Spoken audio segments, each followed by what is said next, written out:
আসসালামু আলাইকুম। দেশ এবং দেশের বাইরে যে যেখানেই আছেন, ভালো আছেন, সুস্থ আছেন? আলহামদুলিল্লাহ, আমরা বেশ ভালো আছি। গত 2 দিন হয়ে গেল বাসায় এসেছি। তো বাসায় এসে গতকালকে তো কলিজা ভুনা করে খাইয়েছিলাম, দেখেছেন আপনারা আমার গত ভিডিওতে। আর আজকে হলো নলি, মানে যাকে বলে নেহারি রান্না, সেটা রান্না করে দেখাবো আপনাদেরকে। আমি কিভাবে রান্না করি এবং কত চট জলদি করে নেহারি রান্না করা যায় সেটাই আপনাদের সাথে শেয়ার করব। তো দেখতে থাকেন আমার পুরো ভিডিও, আশা করছি আপনাদের ভালো লাগবে। এখানে দেখতেই পাচ্ছেন নলিগুলো কিন্তু অলরেডি আমি ধোয়া শুরু করে দিয়েছি। তবে এই নলিগুলো আমি অনেক সকালে উঠেই কিন্তু ভিজিয়ে রেখেছিলাম। সেই সাথে কিছু মাংস, আরও কিছু মাংসের ভিতরে যে বড় বড় হাড় থাকে সেখান থেকেও কিছুটা দিয়ে দিয়েছি। আর এখন হলো আমি ধুয়ে পরিষ্কার করে তারপরে রান্না বসিয়ে দিব। আর রান্না বসানোর আগে আপনাদের সাথে একটু কথা শেয়ার করি। আমরা কিন্তু এবার গরু আসলে কষাই দিয়ে কাটাই নেই, আমরা নিজেরাই কেটেছি। আমরা নিজেরা বলতে পাড়া প্রতিবেশী ওখান থেকে কিছু পুরুষ মানুষ এসে আমাদের গরুটা কেটেছিল। তো সে কারণে গরু কাটার সময় হলো অনেক হাড় গুঁড়া গুঁড়া হয়ে গেছে, আর সেই হাড়গুলো হলো মাংসের ভিতরে মোটামুটিভাবে রয়ে গেছে। সে কারণে আজকে আমি নলিগুলো খুব সুন্দর করে একটা একটা করে পরিষ্কার করে নিলাম। আর হাড়গুলো বেছে, আর যে তেল চর্বি আছে কিছুটা পর্দার মতো, সেগুলো আমি বটি দিয়ে পরিষ্কার করে ফেলে দিয়েছি। যাই হোক, ধুয়ে নিয়ে এসেছি। এখন আমি হলো রান্নাটা বসিয়ে দিব।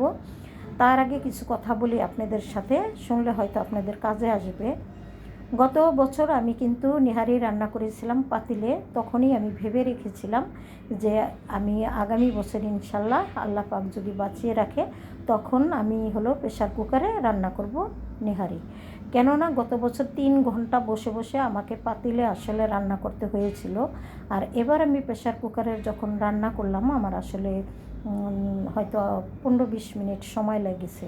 কেননা আমি এখানে হলো 7 থেকে 8টা সিটি দিয়ে নামিয়ে নিয়েছিলাম। মাংসটা আমার খুব সুন্দরভাবে রান্না হয়ে গেছিলো।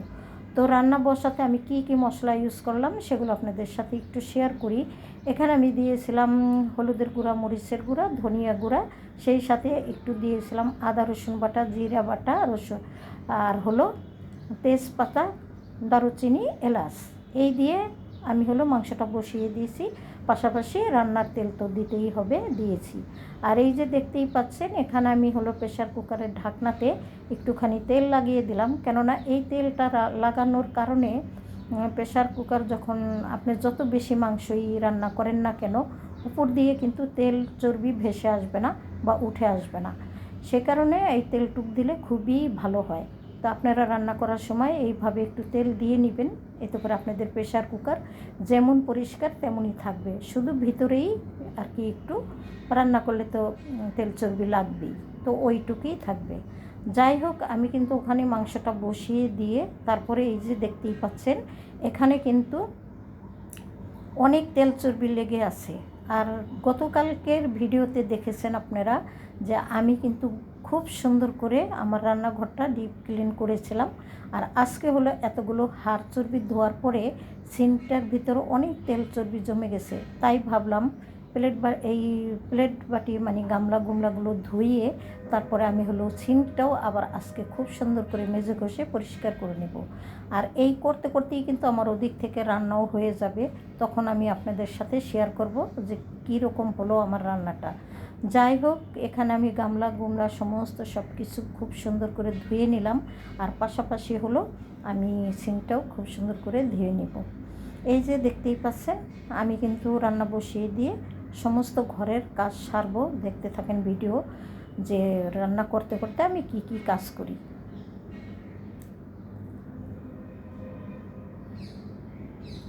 তো গতকালকের ভিডিওতে আমি কিন্তু বলেছিলাম যে আসলে কলিজা ভুনা করে খাওয়াইছি। তো কলিজা ভুনা করে খাওয়ানোর কারণে আমার ভিডিওটা কিন্তু অন্তত পক্ষে কয়েকজন মানুষ দেখেছেন। যারা আমার ভিডিও দেখেছেন বা অল্প একটু আধটু ক্লিক করেছেন তাদের প্রতি আমি অনেক কৃতজ্ঞ। যাই হোক, আমার কলিজা ভুনা তো দেখেছেন, আজকে দেখতে থাকেন নেহারি আমি কীভাবে রান্না করি আর কতটা সুন্দর হয় আর কত অল্প সময়ে রান্না হয়ে যায়। যাই হোক, আমার কিন্তু দেখতে দেখতে রান্নাঘরের সমস্ত কাজ শেষ হয়ে গেল। প্রেশার কুকারে রান্না করলে একটাই সুবিধা যে অনেক কাজ সেরে নেওয়া যায় রান্না করতে করতে। তো যাই হোক, এখানে আমি কিন্তু খুব সুন্দর করে সিঙ্কটা ধুয়ে নিলাম। তারপরে আমি চলে যাব আমার ঘর বাড়ি গুছিয়ে নেওয়ার জন্য। আর এই তো দেখতেই পাচ্ছেন, আমি কিন্তু চলে এসেছি আমার ঘর বাসা গুছিয়ে নেওয়ার জন্য। এখানে আমি প্রথমে আমার ছোট ছেলের রুমটা খুব সুন্দর করে গুছিয়ে নিলাম। মোটেও ওদের ঘর বাড়ি আমি আসলে গুছিয়ে নিতে পারি না, কেননা সব সময় ওরা আসলে বিছানাতেই থাকে। বিশেষ করে এখন তো বন্ধের সময়, এই সময়টা তো ওরা ঘরেই আছে, আর ঘর ছাড়া যাবেই বা কোথায়, কেননা ঢাকা শহরে সব সময় কিন্তু যখন তখন বের হওয়া যায় না। আর আত্মীয় স্বজনের বাসা বলতে কতটুকু বা যাওয়া যায়, গেলেও তো চলে আসতে হয়। যাই হোক, এখানে আমি কিন্তু আমার ছেলের রুমটা গুছিয়ে নিলাম খুব সুন্দর করে। তারপরে চলে আসলাম আমার রুমটা গুছিয়ে নেওয়ার জন্য। আমার রুম গুছানোর আগে বারান্দা থেকে বেশ কিছু কাপড় এনে আমি ভাঁজ করে নিব। এই কাপড়গুলো অলরেডি শুকিয়ে গেছে, আরও কিছু কাপড় আমি ভিজিয়ে রেখেছি, সেগুলো ধুয়ে বারান্দাতে দিয়ে দেব। তো কাপড়গুলো তো আমি জলদি করে ভাঁজ করে নিলাম। এখন বিছানাটা একদম ঝাড়া মোছা দিয়ে তারপরে আমি চলে যাব রান্নাঘরে। রান্নার কি পরিস্থিতি আপনাদের সাথে তো শেয়ার করতে হবে, কেননা আপনাদেরকে তো বলেই দিয়েছি যে আজকের রান্নাটা কী এরকম হয় আর কত অল্প সময়ে হয়েছে। তো ঘর বাড়ি গুছিয়ে তারপরে আমি চলে এসেছি রান্নাঘরে। তো রান্না কিন্তু আমার বেশ আগেই হয়ে গেছে। আমি আসলে চুলাটা অফ করে রেখে দিয়ে গিয়েছিলাম, যাতে করে প্রেশার কুকারের যত বাষ্প আছে সেগুলো যাতে চলে যেতে পারে। তো সেগুলো চলে যাওয়ার পরে এখন আমি প্রেশার কুকারটা খুলে নিলাম, আর এখন কড়াইতে ঢেলে সামান্য একটু জাল দিয়ে তারপরে সবাইকে খাবার দিয়ে দিব। তো দেখতেই পাচ্ছেন একদম খুলে গেছে, হাড়ে থেকে এতটা না খুললেও হতো। তো ঢাকনা দিয়ে আমি খুব সুন্দর করে কড়াইতে একটুখানি জাল দিয়ে নিলাম, কেননা এতে করে ঝোলটা একটু ঠিকঠাক হতে পারে। আর এই যে আমার নাড়াচাড়া দেখেই বুঝছেন যে হাড়ের সাথে কিন্তু কোনো মাংস বা তেল চর্বি লেগে নেই। এখন আমি অফ ক্যামেরাতে এই হাড়গুলো তুলে ফেলে দিব, আর কিছু হাড়ের সাথে যে মাংস রয়ে গেছে সেগুলো ছেলেদেরকে এখনই দিয়ে দিব। তো খাবার তো খেতে দিয়ে দিয়েছি। আমি ভাত রান্না করেছিলাম, পাশাপাশি আরও মাছ টাছ বা সবজি ভাজি করেছিলাম, সেগুলো এখন খাওয়া রেখে সবাই বলল যে একটুখানি চাপটি পিঠা বানিয়ে দিলে ভালো হয় নেহারের সাথে খেতে। তাই ভাবলাম এগুলো বানাতে তো আর অত একটা ঝামেলা না, চট করে ভিজিয়ে গুলিয়ে তারপরে অফ ক্যামেরাতে আমি চাপড়ি বানাতে চলে আসলাম। এই যে সবাই খাবার খেতে বসে গেছে, আর আমি চাপড়ি পিঠা সাথে সাথে ভেজে খাবার টেবিলে দিয়ে দিচ্ছি।